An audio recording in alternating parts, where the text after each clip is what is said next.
Before I tell you this story, I want you to remember one thing: some men cheat, some men lie, but very few men build an entire second and third life inside the cracks of your trust. This story isn't just about betrayal. It's about strategy, manipulation, identity, and the darkest side of emotional control any woman can face. If you're new here, hit that subscribe button because this channel brings you the most shocking, emotional, real-life relationship stories from across the USA.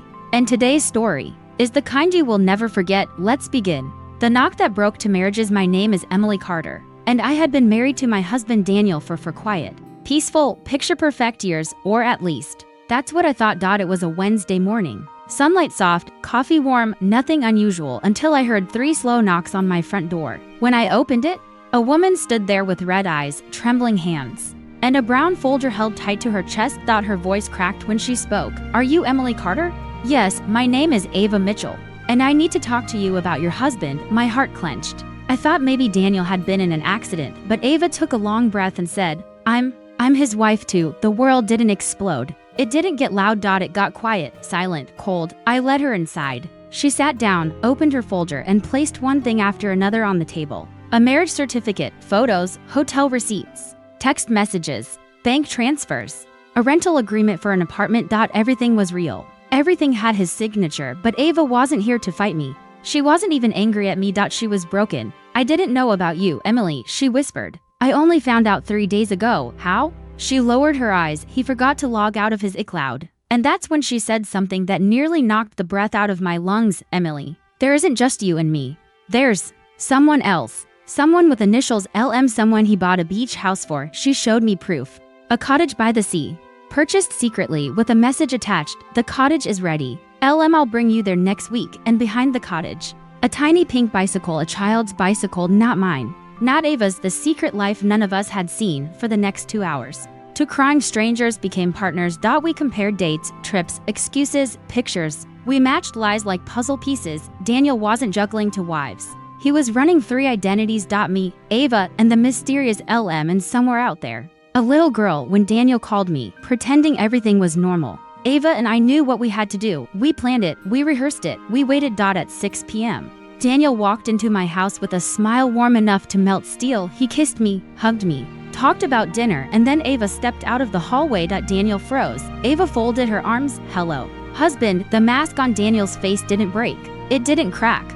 It simply shifted into cold calculation. And he said, "Okay, which one of you told the third woman?" Ava and I looked at each other, terrified. He wasn't even denying it. He wasn't shocked. He wasn't scared, because he already had a plan. Part of that plan arrived 10 minutes later. Another knock. Ava and I stared at each other. Daniel didn't move. I opened the door, and there she was, the third woman, LM, Lena Morgan. Beautiful, tall, dark hair, sharp cheekbones, the kind of woman who looks like she could walk into a movie set and fit right in. Beside her, a little girl holding a stuffed bunny, hiding behind her mother's leg. Lena's eyes scanned the room. She saw Daniel, saw me, saw Ava. And she whispered, "So it's true." She stepped inside slowly. The little girl followed, clutching Lena's coat. Daniel tried to approach them, but Lena raised her hand. "Take one more step, and I swear to God, I'll scream." Daniel stopped. Ava and I stood behind Lena. 3 women, 1 man, and a child who looked confused and scared. Lena placed an envelope on the table. Pictures, messages,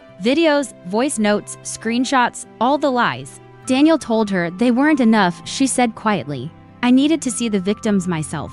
Daniel tried to explain it like a businessman pitching a product. He talked about stress, mental health, overwork. He talked about loneliness, emotional confusion, wanting to build a future with all of us but not knowing how to choose.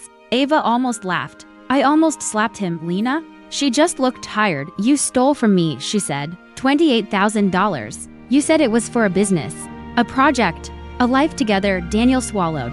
"Lena, and you told my daughter," she continued, "that you were her father." Double quotes. Silence. Daniel didn't deny it. He looked at the little girl with a face so soft that for a moment I wondered if he truly loved her. But then Lena said, "Tell them the truth. Tell them last night you proposed to me." Ava gasped. My knees almost buckled. "You bought a ring," Lena said, "engraved with my initials. You were going to marry me." While being married to both of them, Daniel said nothing because there was nothing to say. 3 women, 1 child, a mountain of lies. Daniel tried to walk toward me first. "Emily, listen, you were my anchor. You were." "No," I whispered. No more speeches. No more scripts. Ava stepped forward. You promised me a family. Lena stepped forward. You promised me stability. I stepped forward. You promised me loyalty. The child stepped forward, looked Daniel in the eyes and said in the softest voice, you promised to come to my school play. Daniel's face fell. For the first time, I saw fear, not fear of losing us, fear of losing control. Lena dropped another bomb. He planned to use each of us. For money, for stability, for housing, for emotional support, Ava added, and when one life became difficult, he switched to the other. I finished it. He kept us separated.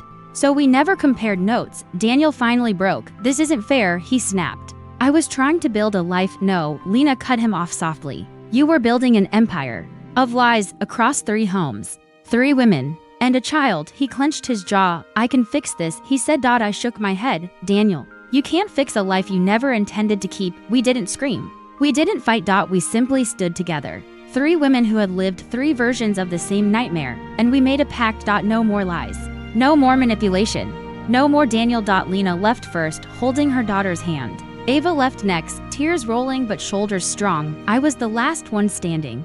Daniel looked at me like I was his last hope. Emily, please, don't leave. I walked to the door, opened it, and whispered the last words he would ever hear from me. I'm not leaving. You are, and he walked out of my life forever. If you listen till here, you're a real one. Stories like these remind us that no matter how perfect someone seems, you never truly know what lies behind the curtain. If you want more true story narrations with twists, betrayals, and real emotions, subscribe to the channel, hit the like button, and drop a comment below. Tell me, should I bring more multi-character betrayal stories like this? Your support keeps the channel alive and brings more real stories to life.